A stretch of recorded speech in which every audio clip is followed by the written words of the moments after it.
Welcome, Game Dev Adventures, to the Indie Game Lunch Hour. Today we're talking with Marie Ablaza about what makes a cozy game.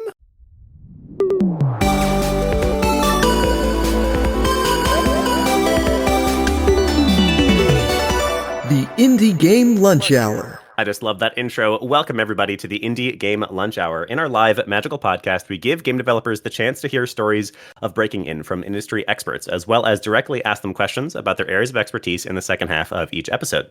This is a mostly unedited live recording of an event we host in our Discord every single Wednesday at 12 p.m. Eastern Time, so feel free to swing by and join us for the next one. There's links down below. And as always, I'm Willem Delmenthal. I am your host for this show, as well as the headmaster of the Indie Game Academy and the self-proclaimed Purple Wizard, which is fitting because with me today is the gaming fairy job mother, Marie Ablaza, who is a recruiter at Netflix Games, and indeed the gaming fairy job mother, which I just love. Welcome to the show, Marie. What are you having for lunch today? Hello. Well, thank you so much for having me. I'm going to have ramen today. Yeah, ramen. Very good answer. Nice. Yes. I'm going to DoorDash something once. Almost every single episode, people are like, coffee, and that's all they say. I'm hungry. I'm for sure hungry. So. Amazing. All right, well, welcome to the show. It's such a pleasure to have you. I love the energy you bring to your online brand. The Fairy Job Mother definitely caught my eye. So when you reached out, we were like, yes, 100%, let's do it. I'm excited to have you on the show. Why don't you give us, as always, that origin story to start us off? How did you get to where you are today, and what do you do?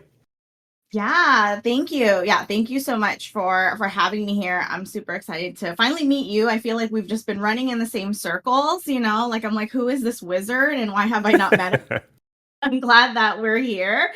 Yes, okay, so my origin story. So I actually have a very linear career in the fact that I actually wanted to be a recruiter. I think a lot of people or a lot of recruiters that you might have talked to, if you ask them, like, how did you get to where you are? Most people say I fell into recruiting, but I actually wanted to be a recruiter. I went to school for human resource management. Like I actually took classes on how to be a good, human resource professional. But specifically, I did want to get into recruiting. There was just something unique about being able to help individuals, in their careers, but also the business aspect of it.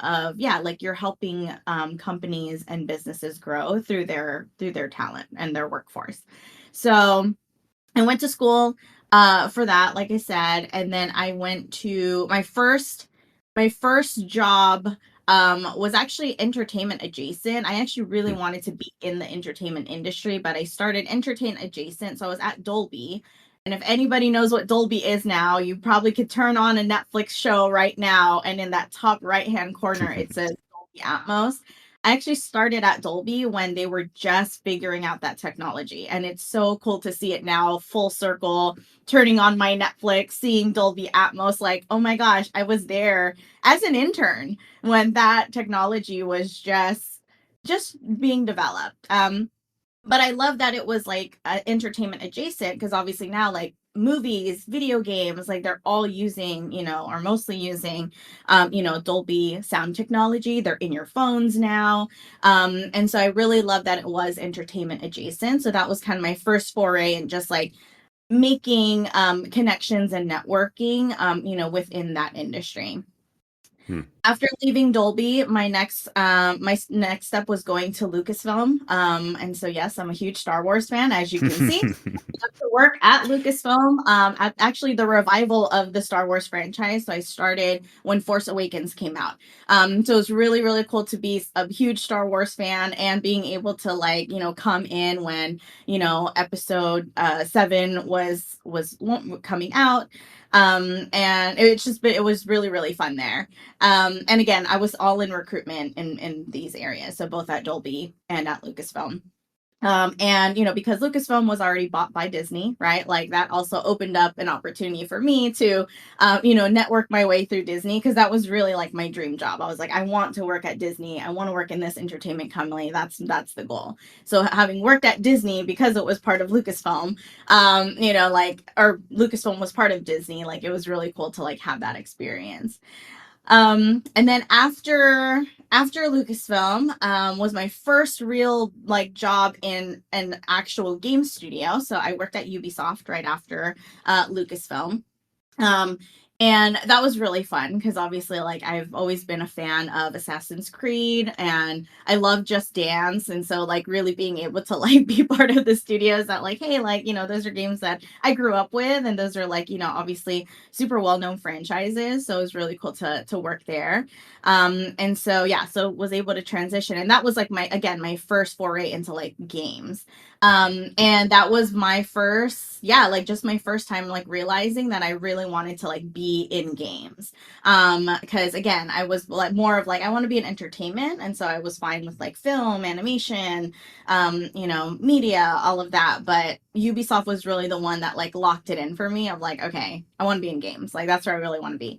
And then after Ubisoft, I was there for about 3.5 years. I had a really cool opportunity to interview at Netflix. I actually wasn't looking when I was at Ubisoft. I had a friend who was like, Netflix is doing games. And I was like, what? That's weird, but also more. And then, yeah, and they were like, yeah, Netflix is doing games and they're looking for recruiters. And your background would just be a great fit because you've come from film, right? Film, animation, entertainment and in video games, so it might be a cool fit for you. And I was like, yeah, I'll entertain it if they want to talk to me. And so I actually got a referral. A friend of mine wrote to the hiring manager and was like, hey, this girl is cool and you should give her a try and see if she's a good fit. And so I ended up having a conversation with Netflix. And long story short, I've been here almost 3 years. It was honestly one of the best decisions I've made. It's been really, really cool to see the evolution of Netflix building their game studio. And yeah, and there's just so much potential. And I'm just really excited about all the things that we're going to be doing. But yeah, that's pretty much my career. I've always been a recruiter my entire career, but I have jumped to some really cool companies and have had really great experiences. So thanks for I letting me love share that. Absolutely. It feels good to talk about your history, doesn't it? And rehash all of it. And what a cool history that was. I think it's a real testament to your fluidity and to your sort of like, you had a benchmark what you were looking for this recruitment, but you also were fluid in how that actually was portrayed in your life and how it actually showed up in your life. And I think that's especially cool. And you kind of discovered over time, what was right for you. And that's something that I think is really inspiring for the audience. There's a bunch of comments of people saying, man, I wish I got that. So congratulations. Well, so cool. I think, the fact that you wanted to do recruitment in the first place is a little bit unusual, at least. Yes. So tell me a bit about that. Like, why recruitment? What is it that excited you about this area? Yeah, absolutely. So I actually took business first, right? Like I took a business class, and then there was like this plug on like why recruitment was important to, a business in general. And I think that was really what was important because I'm like, yeah, like no one works anywhere without recruitment, right? Like you can't have a game studio if you don't have recruitment helping to like hire talent and hire your workforce in. And so really that was it. Like that was really what got me really excited because I was like, wow, like a human can like help other humans, in this capacity. And then like obviously like thinking about my own career and what I would want, I'm like, yeah, I'm sure there's other people who have these dreams of like, I want to work in games, I want to work in entertainment, I want to work an XYZ job. I have these skills that I want to be able to leverage and apply somewhere. And that was just really exciting for me. And I've always just been this natural like extrovert. Like I just love talking to people. And obviously as a recruiter, I'm literally doing this 8 hours a day or more. I'm just always on screen. I'm always talking to people. But I love it. Like it gives me so much energy because I just see everyone as having like individual stories, right? Like, I mean, even just now, like you letting me share my story, I see that in other people when they get to tell me like what they're passionate about, what, wakes them up in the morning, but really what drives them. And those are just things that like really are meaningful for me. Like I'm not just someone who's like, okay, great, I have this open position and I need to stick a warm body in there. Like I see potential, right? Like as a fairy job mother, I see magic. Like I see like, oh my God, like what could this person possibly do if they're just in the right place, right? And I've seen that throughout my career as well. Like I've placed interns who are now, in amazing roles and have done incredible things. And I'm like, wow, I got to like place that person in the, in that one spot that just help the trajectory of their career. So Hmm. that's really what I love about it. I just love the people aspect. I just love connecting. I love stories. I think recruitment, honestly, is just storytelling all in general, because it is just people sharing who they are and what they love to do. And just being able to, yeah, like move them and place them in places where they could thrive. That's so cool. I love one of the things that is so one of the reasons I love games. One of the reasons I'm in this industry as opposed to any other industry is a bit of what you're talking about here is the excitement that different people get for the different aspects of making a game. And I love that you're here talking to us about like how cool it is and how much a part of the storytelling it is to do the recruitment side of it, because that's of course not necessarily anyway part of the production, the hard production, making the game. But it's absolutely a part of the storytelling, and the people you bring in are absolutely the energy and the feels that you wind up getting on the other end of the creative process, on the other end of the game production. And that's just cool. Absolutely. Yeah, I've actually been told, and this made me cry when someone said this to me, but someone had told me like recruiters are game developers, and it just Hmm. made me cry because it was like I never thought of myself that way, right? Like I think as recruiters, we are kind of the furthest thing from being creative, right? I'm never Hmm. gonna make a game in my entire recruitment career. But the fact that, my teams, people I've worked with, teams that I'm growing, teams that I'm growing that are making games, like see me as part of that game development process, and have also called me like a game developer because, like, well, without you, we wouldn't know what we need to be able to put this thing in this game and, get all the way to launch, right? Like, those pieces because really it does take people and community to build something as magical as a video game. So Hmm. I love that. Like that's something that I think is also really important for me that I do feel part of these teams, that I'm not just like the service of like, hey Marie, I have an empty seat. I need someone here, but more of like, hey Marie, like I have an empty seat, but that's because that person's going to XYZ my game. And I need that type of skill set or person to be able to move the needle on what I'm trying to do. And I love that piece of it where it's like, yes, like let's get you what you need to drive things forward.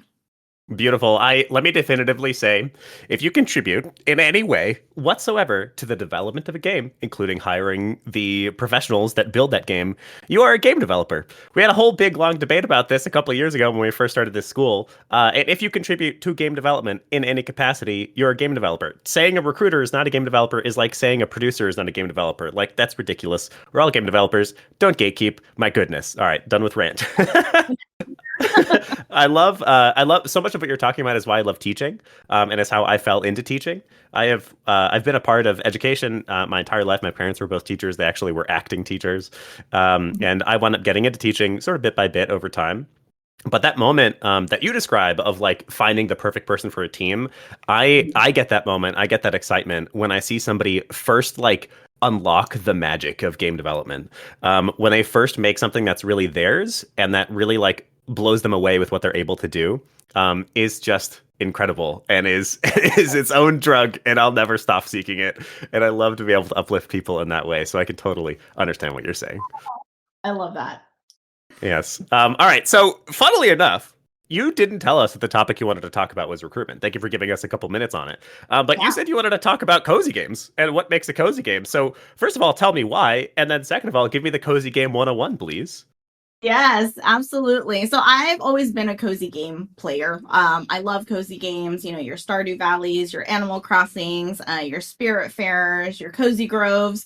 Um, I just love that. I think I've always loved it, but I think the reason why I love it even more is because of what it did, what the pandemic did to it, right? I think a lot more people, found solace and comfort within the cozy game community. Obviously, we all know that the pandemic has shifted games, right? People were staying home more, people were connecting with each other virtually. How could they have fun together, if they couldn't be in the same room. And obviously that answer was like video games. But I think during the pandemic as well, right? Like it was unprecedented times. It was a hard, very hard couple of We all just years. needed a hug. We all needed a hug. And I think that's really what Cozy Games did. Like I think Cozy Mhm. Games is a hug. Like that's why I love it. But I love that it's just this like genre that's really pushing through your regular noise in the games industry, right? Because of course you're always going to hear about your big AAA games. You might hear about, that one breakout indie game. But I'm like, but Cozy Games have always been there, right? Like they've been there, but they've only just really, I don't know, been given a platform or been brought onto the stage, I guess, like in most recent years. Mhm. And I just love that. And so that's really why Cozy Games has been so important to me. Like I just love to play it, but I think there's just something special about it and how it could impact the games industry overall, just because of like what it touches. And I can definitely talk more about that. Like it isn't just like in the movement of, hey, we're playing a cozy game, but there's just a lot that I see it also contributing to outside of just like the game ecosystem, I Mhm. guess. But okay, so Cozy Game 101. All right, so let I've me got see. my Let me notes. I'm ready. Let's do it. yes, yes, yes. Okay. So typically, so cozy games, I will say, is an undefined genre. I think I have been in many debates already on like what is a cozy game, because I think what it truly is that there are games that have elements of cozy in them. And that's what would be considered a cozy game, right? Mhm. So what are these cozy elements? So some of these is they're pretty low stakes, right? Like you're not fighting, you're not going to be penalized for something for making a mistake. There's low level or no level of threat or danger, right? Mhm. So the stakes of it is very low. Um I think there's a lot to do with like the atmosphere, right? Like they're mostly like cozy atmospheres. They're relaxing. There's a lot of calming music. There's like aesthetically pleasing visuals.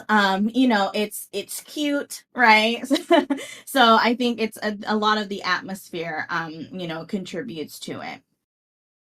Again, going back to the low stakes, there's just no like violent themes. There really are just themes and mechanics that are focused more on positivity and working together, and you're not fighting, you're gathering things, you're crafting things, you're really just at your own pace. And I think pacing is another one of them too, where it is much slower, right? There's no timer in the corner telling you need to do X, Y, and Z before the time is up. It really is like, hey, you do this all at your own speed. You do whatever you feel like you want to do. There might be some side quests for you to do, but you don't need to do that right now. You can do whenever you feel like it. So there is like that pacing. Um, I think when it comes to the content too, a lot of cozy games do have more like wholesome content, right? Like it's wholesome, it's uplifting, it's positive.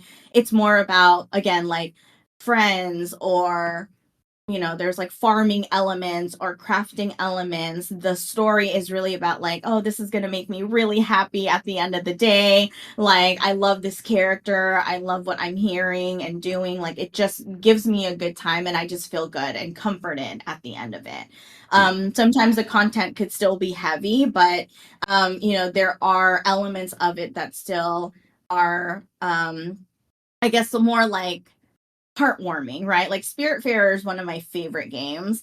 Albeit the actual topic of it could be heavy because there is like grief in there. But it's just presented in a way that's just like, oh my god, I'm crying. Like I'm absolutely destroyed in this game. Like I'm just crying, but I understand like why this is so wholesome and uplifting.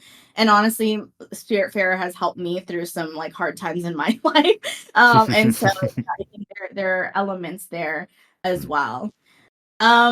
What else? I think, yeah, I would say those are kind of like your common themes of what you Yeah. would find in a cozy game. I've So pulled out that's a wonderful introduction. I've got a lot of I've got a lot of good stuff there. So I think I've pulled out like four core tenets. Tell me if this is about right. So the first tenant is just atmosphere. It tends to be a cozy place. It's got cute music. It's nice. It's warm. The second one, and this is maybe one of the most interesting, especially as a game designer, is the low stakes, because that's something that we as game designers have been drilled into our brains. That's what you're aiming for in a game. You have to have stakes. It has to matter to people. But in general, cozy games don't have very high stakes. In Stardew Valley, if you forget to water a plant, it's fine. Nothing happens. It's all good. Number 3, and this is one of the interesting ones, and maybe one I wouldn't have pulled up myself, so thank you for giving us intro, is pacing. Pacing is largely self-controlled by the player. There's usually some form of pacing. If I'm thinking about Stardew Valley, again, we've got our seasons. They're pushing you through a little bit. Different characters will get tired if you don't go and talk to them. But for the most part, the pacing is at your control. There's no self-contained story that it railroads you through. And then the last tenet is emotional objectives. They tend to trend towards emotional objectives that make us feel warm, that make us feel good. Even if it's hard material, at the end of the day, the cozy game is trying to make you feel more whole as a person. Those sound about right. Yes, absolutely.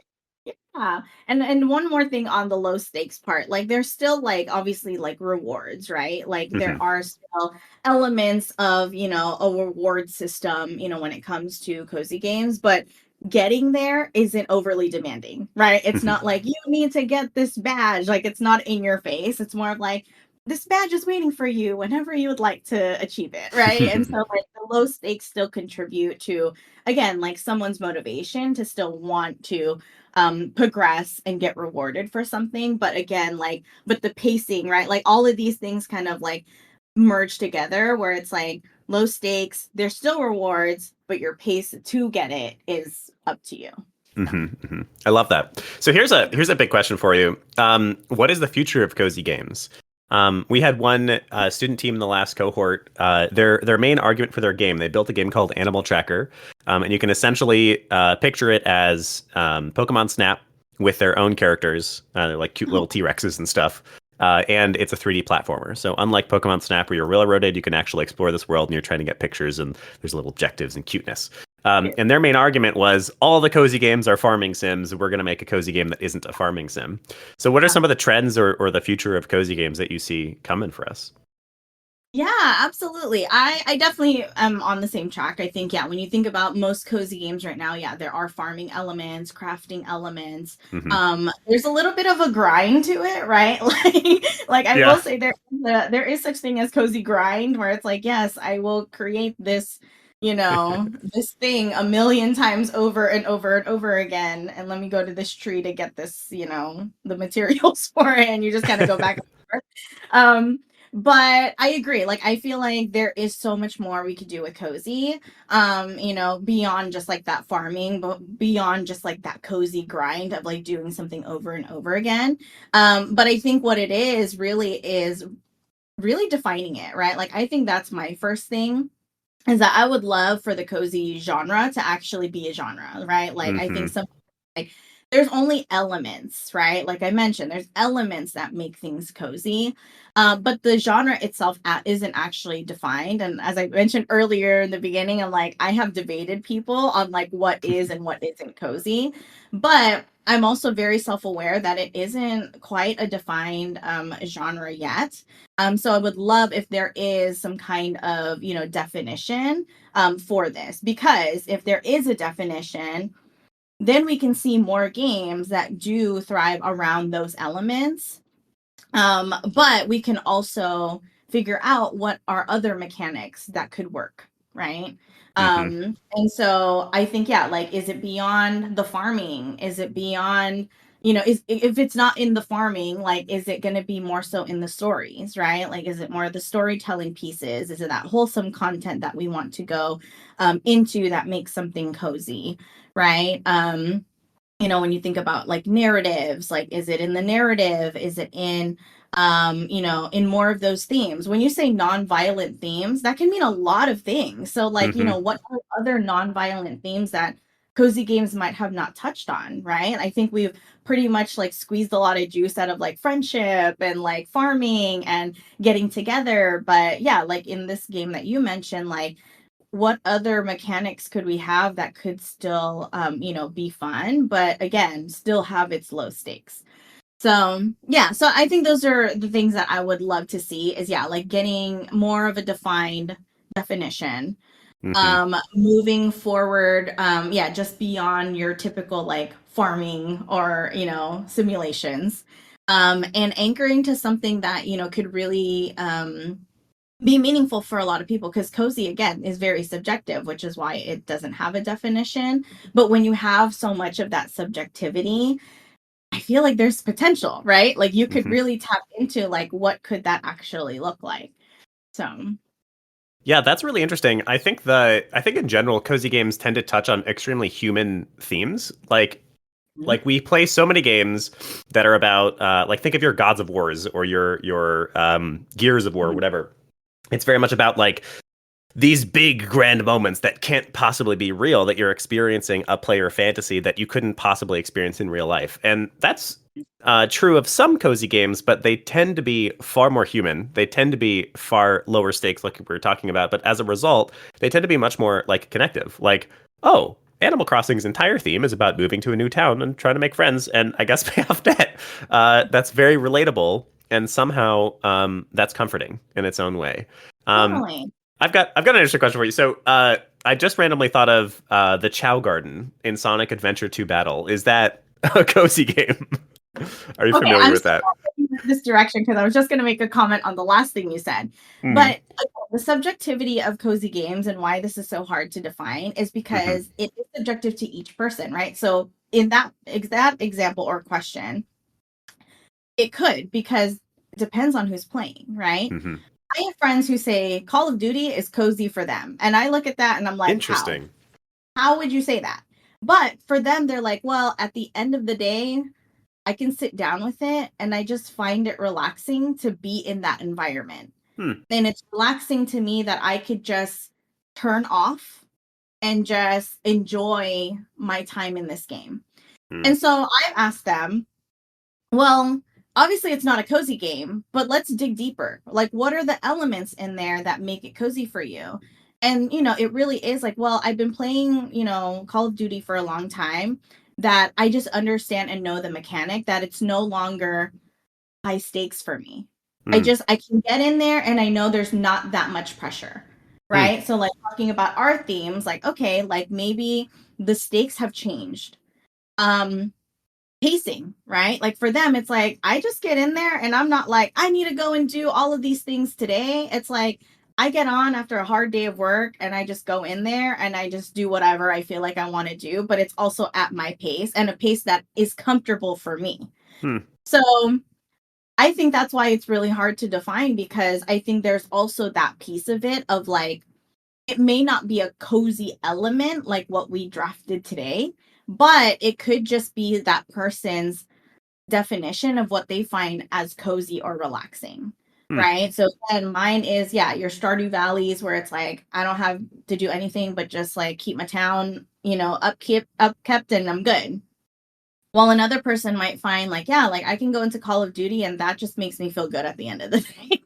I'm like, you know what I mean? And it's really strange, but I really do believe why that is just such a interesting point, intersection, because it's like, what is that then? What is Stardew Valley and Call of Duty, and why is there an inflection point that someone feels relaxed in both those games? Right? So whatever that point is, I think that's the piece we really need to dig into, because it could be a multitude of things in motivation, themes, pacing, somebody's just maybe expertise and know-how, right? Like I have no hand-eye coordination for COD. I can't do it, right? But maybe because someone's really good at that, that helps elevate their experience, right? Like all things that, have to be considered. That's super fascinating. By this definition, Slay the Spire is my ultimate cozy game. It is a heady, it's a heady roguelike, but I play that thing for hundreds and thousands of hours because I know exactly every single card in the game and every single enemy, and it's just nice. Absolutely. So but it's really fun to hear. And a lot of people, again, that's the debate people have with me, where it's like, well, I like this, and is that cozy? And I'm like, sure. That's super fascinating. So maybe if a game winds up falling into these tenets for an individual, it's a cozy game for them. I think there's maybe an argument between what is a cozy game for a particular person versus what is a cozy game for the masses or something. But regardless, I've taken enough of your time. I want to get to some of these community questions. We've got Michael up on the stage with the first community question. Michael, would you like to ask? Yeah. I said, is Cozy just the latest iteration of Sims and idle games? Because it does seem like a lot of them fit the definition. But I would also say there's games like Factorio that can be like tuned down and made into a cozy game too. Mhm. Absolutely. Yeah. I mean, like I definitely feel like, yeah, there's games that definitely fit into, again, what we've defined, right, so far. I don't think it's a, industry accepted definition yet, right? Like Mm-hmm. that's why there isn't really a cozy genre. Like there's just like, oh, these are just cozy elements. So I think there's definitely games that have and fall into those elements. However, yeah, like I feel like there is more to be done to, yeah, like figure out like which ones are actually truly cozy games. So if I were to Google cozy games, will I get a list, or are they going to be subjective for me? So yeah. That's really interesting. In general, we tend to when we define a game type, when we say this is a survivor like, or this is a this is a first person shooter or whatever, or this is a Diablo like, we tend to define by mechanics. And so maybe one of the difficulties here is there's mechanics that tend to fall into cozy games, like our farming elements or our collecting elements or our crafting elements. But in general, cozy is more about the vibes than anything else. So perhaps that's why it's not like defined game genre, but we still call games cozy. Yeah, Should cozy be a genre? Well, I've always thought that that was interesting because, uh, like you can have a game that has a mechanical genre, but have it feel completely different depending on the fictive genre. So maybe that has something to do with it too. People in the comments are talking about survival games having crafting and farming. Are they cozy? Right? Yeah, I mean, Minecraft definitely has cozy mode, I would say. Very true. 100%. There is definitely cozy in Minecraft, but is that a cozy game? Probably not, right? I think cozy also can expand in different like varieties. So I'm a fan of spooky cozy games. So like if anyone has played like Oxenfree, I find Oxenfree very, very like spooky, but there's cozy aspects to it. Like I've sat with a blanket in the dark with it, and it like is creepy, but still very cozy. Dredge is another one. Like I find Dredge to be spooky, but I also think there's cozy aspects. So like, what is it, right? Yeah. I feel like Maxis is kind of like the OG cozy game company.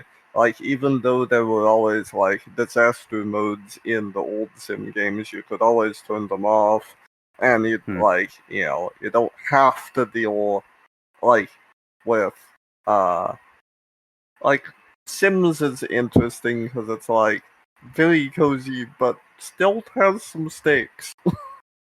Totally. I love that. Absolutely. All right. Thank you, Michael, for the question.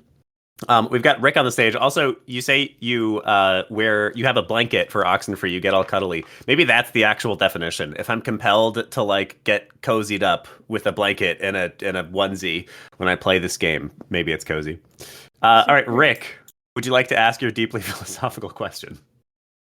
Yeah. So, when it comes to what defines a cozy game, we're talking about subjectivity, and the idea of like things being contextually cozy can come up. So during the pandemic, there was a really popular game called Among Us that I think a lot of people played. And while from certain objective standpoints, you wouldn't consider it cozy, I think a lot of people got a cozy experience out of it. What are your thoughts on that? Yeah, Is it a cozy absolutely. game? 100% the last thing you said. I think it's the subjectivity of how each person experienced it. I found it as a cozy gamer, I found Among Us to be very stressful. Right? Like it's not something I would put on my cozy game list because I think there were enough aspects and elements of that game to make my heart beat a little bit quicker. And I was just like, no, this is not something I'm cuddling up with a blanket with, right? Like, I'm like full stakes, you know, I'm like, I'm in it, I'm ready to go. Like, there's a lot going on. Like, I need to pay attention. Like, you know, pacing started to become very real for me, right? And like it did have those elements of, you know, something that isn't cozy. However, you're right. Like, I think there are some people who do find that experience cozy, and it could be from other things that maybe we didn't talk about today. I think community, right? Like, I think in the cozy game world, community and social interaction definitely plays a big part in feeling a type of coziness, right? Like, I feel like, you know, we're as humans, we're like bunnies. We love to come together and hug, you know, like we love to like feel good and feel good together. And so, you know, I feel like, and especially in times of danger, right? Like in Among Us, you may feel a sense of danger. You may feel that I want to like get closer to this community, get closer to this social interactions because, you know, there's safety in numbers, right? So I think, yeah, like I think it just depends on the person and like how they're experiencing it, like what could potentially be, you know, cozy for them. While for others, it's like, those elements stand out too much for me that I wouldn't consider it cozy. Very good. Did you want me to ask the follow-up, Will? Yeah, absolutely. Go for it. Okay, so it does seem like this conversation is ventured where, you know, a lot of the common elements of what makes a game cozy is there's low stress levels. Like, for example, there's problems to solve that are not time sensitive, so you know you can identify the problem and say I'll get to it when I get to it, and there's also that lack of overwhelm in what's going on.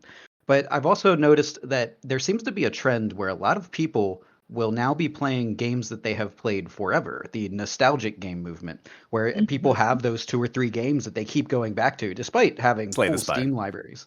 Yeah, but full of tons of different great games that are out there. They're just like, you know what? I don't feel like learning a new game. Like, I just want to play something that I know because I want to kick back and relax.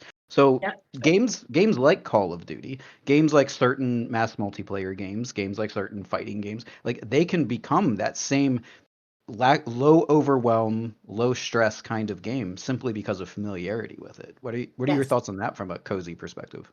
Do games absolutely. become cozy in their lifetime? Exactly. No, I 100% like think that's a very valid question. And that's why a lot of people, like when I've talked to them about cozy games, like they do bring that up. Like, I play Slay the Spire all the time. I've played X, Y, and Z all my life. Like, that's my cozy game. And I'm like, by definition, it's not a cozy game, at least, right? Like, it's when we actually really truly define it.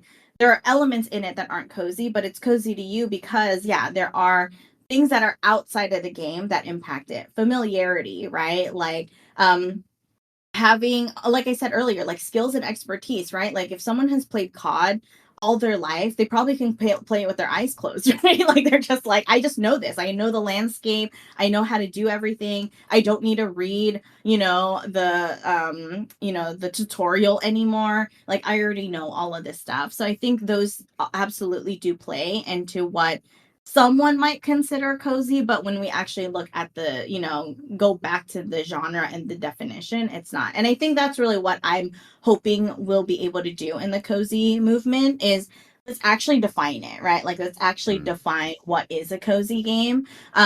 Because then we can we could really have a discussion around like, okay, these are actually anchored to those pillars, or is it again that subjectivity of like, I'm just familiar with it. It's just my favorite game, right? Like I played this forever.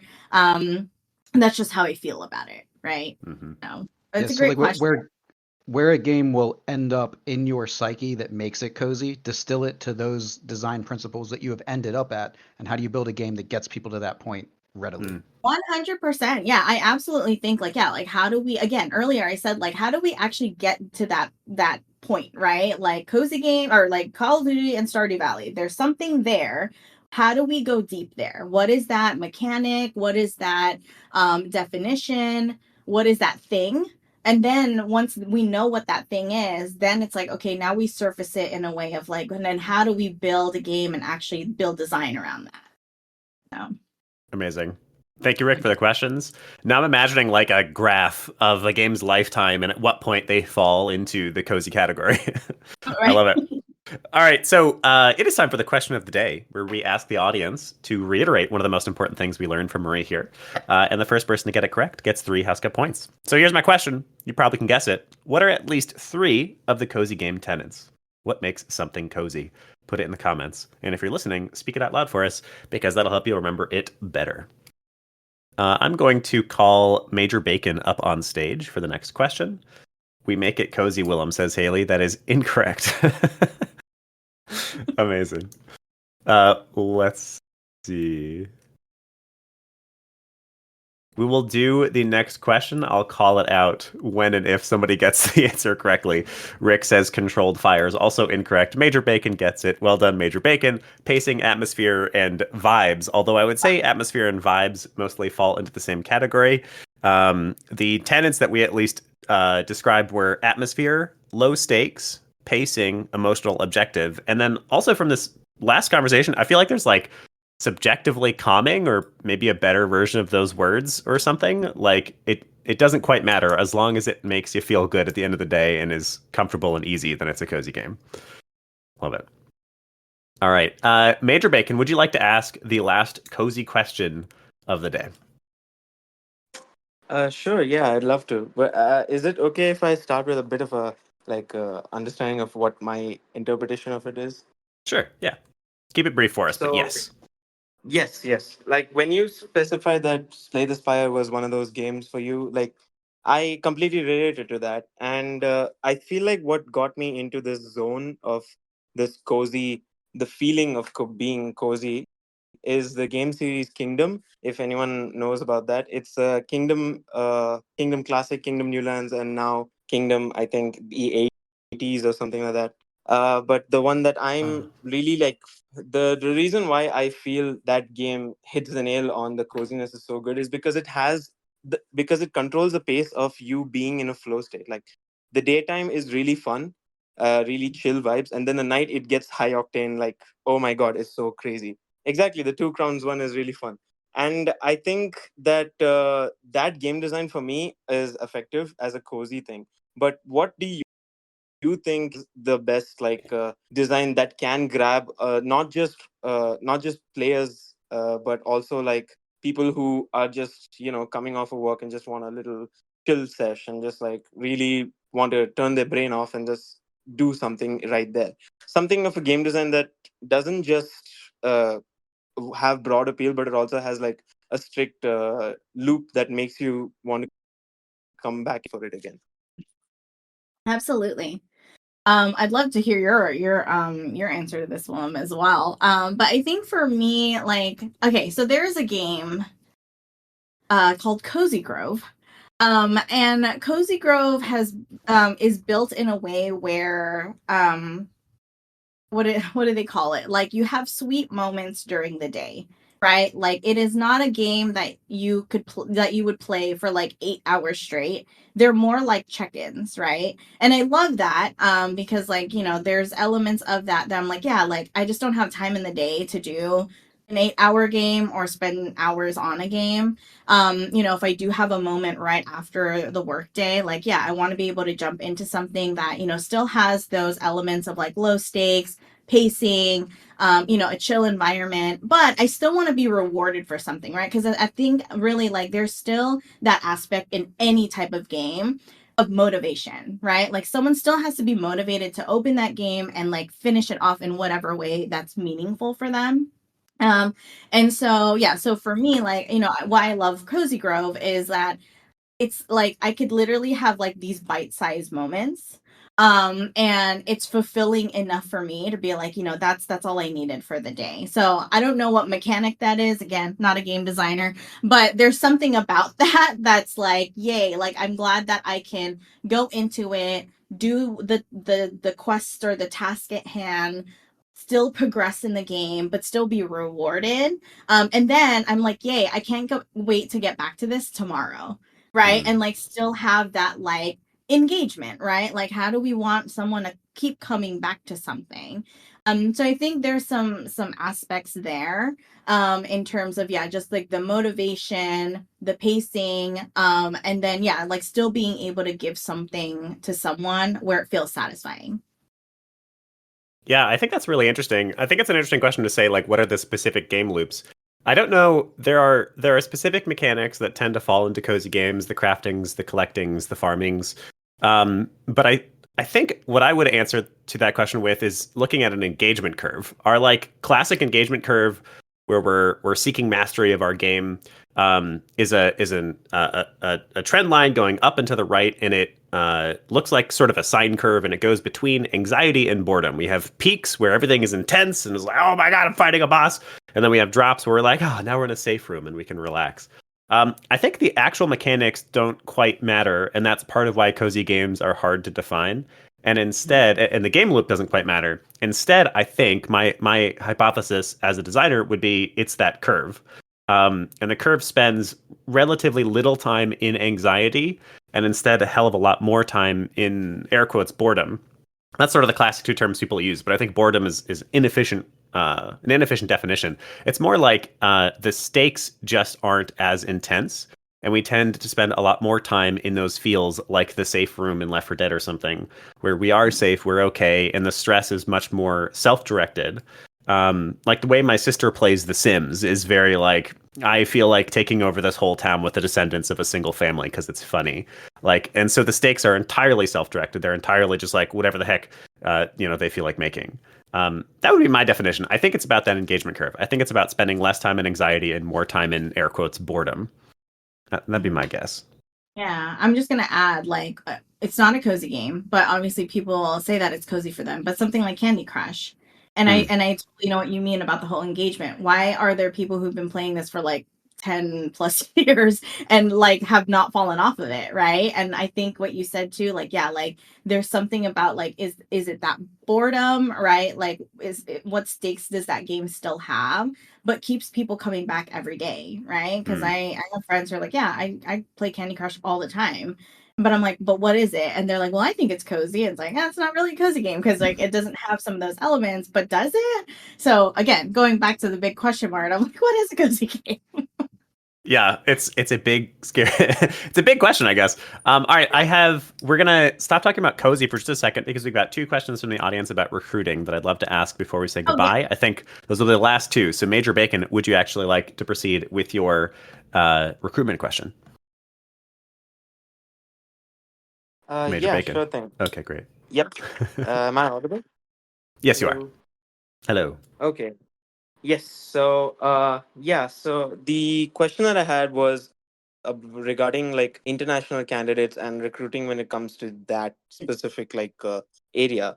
Like, I've been in a lot of like interviews where there have been situations where like they aren't ready to provide relocation, but they are ready to hire for a certain amount of time, and you're not really, and there isn't a clear understanding of whether it's a contract or if it's a full-time thing or if it's on probation or anything. The clarity just isn't there, and I just wanted to know what exactly is the conditions, and what defines the giving these conditions for relocation of an international candidate or just hiring an international candidate. Yeah, absolutely. That's a really great question. Yeah, I mean, those are going to be well defined in terms of obviously like the need of the role, but also, yeah, like there is a whole like legalities landscape, right? Like there is employment law that does have to take in place.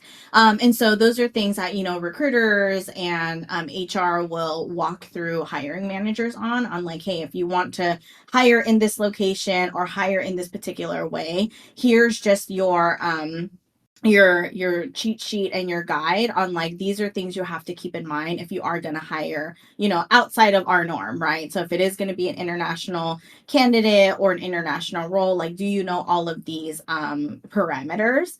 So that's one thing. So really like employment law is always going to be the first and foremost thing we have to guide our hiring managers on to make sure like that is a direction that they want to go.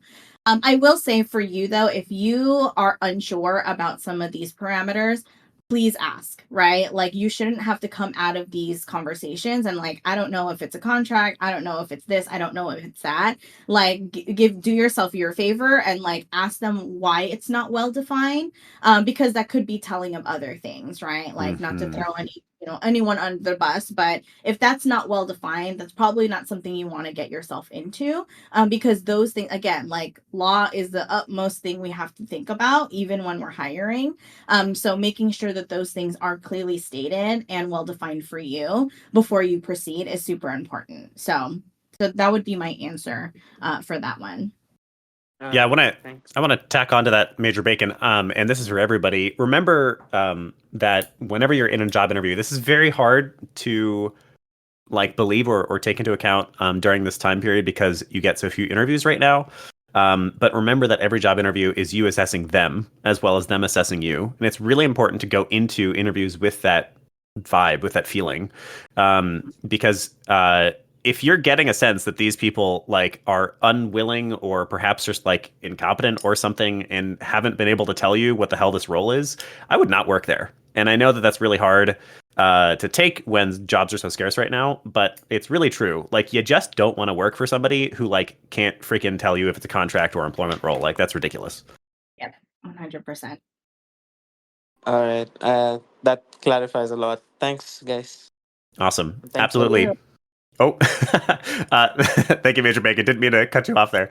All right, we've got Braden. I'm going to invite you up onto the stage for the very last question of the day. Braden, would you like to ask your question? Hello, am I hearable? Yes. Hello. Hi, I was just wondering, when recruiting, what do you look for in individuals that like would or would not make them a good fit for whatever role like you're recruiting for? Yeah, absolutely. Yeah, I mean, at the end of the day, it really is about the skill sets, right? Like, that's why we have job descriptions. That's why we as recruiters work with hiring managers to really clearly define what they're looking for. And so, it really is, yeah, looking at the state of the job description, the state of their team, the state of the business, and then finding someone who can be put into that role to move the needle forward, right? So I say that, yeah, most of the things that we're looking for is first and foremost the skill sets for the job, right? Like, that's going to be really important that you're able to, speak to those things in the recruitment process. You'll be asked and questioned about your relevant experience. And so having that relevant experience is important. Obviously, having done research on the company, right? Like, I work at Netflix Games, and when someone talks to me and they're like, I have no idea what Netflix Games does, I'm already like, oh, boohoo, because there's so much out there about Netflix games already, right? Like, you can Google Netflix games, you can prepare for our conversations. And so I would say, yeah, like putting in some effort to, research the company, and not just on the company page, like read the news, right? You can put Netflix games and there's stuff on Business or Games Insider, The Verge, Game Rant, like we're all over the place. So I would definitely challenge y'all to explore and learn more about those companies that you're interested in beyond just the job page or beyond the company's website, but like look up stuff, go to their social medias, go to their Discord, like go see what's actually going on in that company, just so you're well prepared to speak to it. Other things that we'd be looking for, obviously, just enthusiasm and excitement for what we're doing, right? Like, and especially in games, right? I think there is a lot of weight that gets put on like, do you want to do this, right? Right now we're doing mostly mobile games, and I've talked to many people who are like, I don't want to mess with mobile games right now. I'm a console and a PC background, and that's all I want to do. And I would be like, okay, that's totally fine, but Netflix isn't doing that right now, right? So like, it's also just making sure that you are excited about the opportunities and knowing, again, like what is the business need for those places that you're interviewing for. So again, if you're interviewing for something like Netflix games, be excited about mobile, because that's what we're doing. But if you're like, no, I want to do something else, then that's totally okay. And that's up to you. Again, you're interviewing us as much as we're interviewing you. But I think, yeah, like the people who do really do thrive in these interview processes are excited about the direction that the companies are going. So I'll leave it at those three because I know that we're almost out of time. So. We are about out of time. I think that's a really good answer. There's I've started doing a practice myself anytime I go into interviews, especially those I'm excited about, where I just make an interview cheat sheet. I make like a prep document that's anywhere between like 5 and 20 pages long, depending on how excited I am for that company. And what I fill that in with is, first of all, I go to the job description and anything they mention in there, any skills, any tools, I make sure to study up on and practice a little bit. And then I put in just a couple of bullet points for like the main things that I want to remember about that thing. So like if they really need you to do, I don't know, Unreal Blueprints or something, I'll write down some of the core Unreal Blueprints I've worked on or something like that to kind of like make sure I have a fallback and just to make sure it's in my brain when I get into the interview. But don't just do that job description. I love what you're talking about, Marie, which is like, get to know the hiring manager, learn a little bit about them. If they're really into Warhammer 40K, I use it as my example all the time. Look into that a little bit, get to know it a little bit, get to know what the company is for, learn their history. Coming into an interview and being able to talk about them and their past really helps. And something else, actually, this is like truly above and beyond. It can take some real time, but potentially interview some of their players. Do some user tests and actually like come in going like, all right, I talked to a couple of people and it seems like this is what people really love about your game, but it also seems like they kind of want this. And I'm curious if you've thought about that. Shows that you're really putting in the extra work and also that you can intelligently talk about business needs. That's my 2 cents. Heck yeah. All right. Brayden, does that answer your question? Oh, I sent him to the audience again. Brayden, drop it in the chat. We're out of time. Hopefully that answered your question. I accidentally clicked send to the audience. My B. We're now at the end of time, though, Marie. So one of the things we like to do before we say goodbye is assign some homework. So what is something, Marie, that the audience can do in the next week or so that'll take them just about an hour to practice some of what we talked about here today? Ooh, I love that. In whatever game you're playing, whether it be a cozy game or not, write down what aspects you feel are cozy. Yeah, because again, we talked a lot about subjectivity. And so I would be curious, like, what is everybody playing? And like, what are those aspects that, again, make you feel good, make you feel warm and fuzzy? And then again, seeing kind of that point where it's like, wait, this is not a cozy game, but you still said like that thing is cozy about it. And then, I don't know, yeah, like maybe have another discussion about like, what are those actual elements? And what Major Bacon said too, like, what are those things we might be able to like pull when we actually think about like design? I love that. That's a really good, nice and straightforward exercise. So I want you to take whatever game you're currently playing or pick up a game if you don't have one you're playing and write down the mechanics, the atmosphere, whatever it is that you find cozy about that game. And then do me a favor. If you're feeling brave, we'd love to see it. Post it on LinkedIn for us and tag the Indie Game Academy and perhaps tag Maria Blaza. All right. It is now truly the end of the episode. Marie, before we say goodbye, is there anything you want to plug or any last messages you want to give to the audience? Yeah, absolutely. Well, first off, thank you so much for having me here. And all I want to say is, I know that the industry is really hard right now. I see you, I hear you all, and I just want to make, a space for that right now. You're not alone. It's definitely hard out there, but yeah, keep sticking through it together.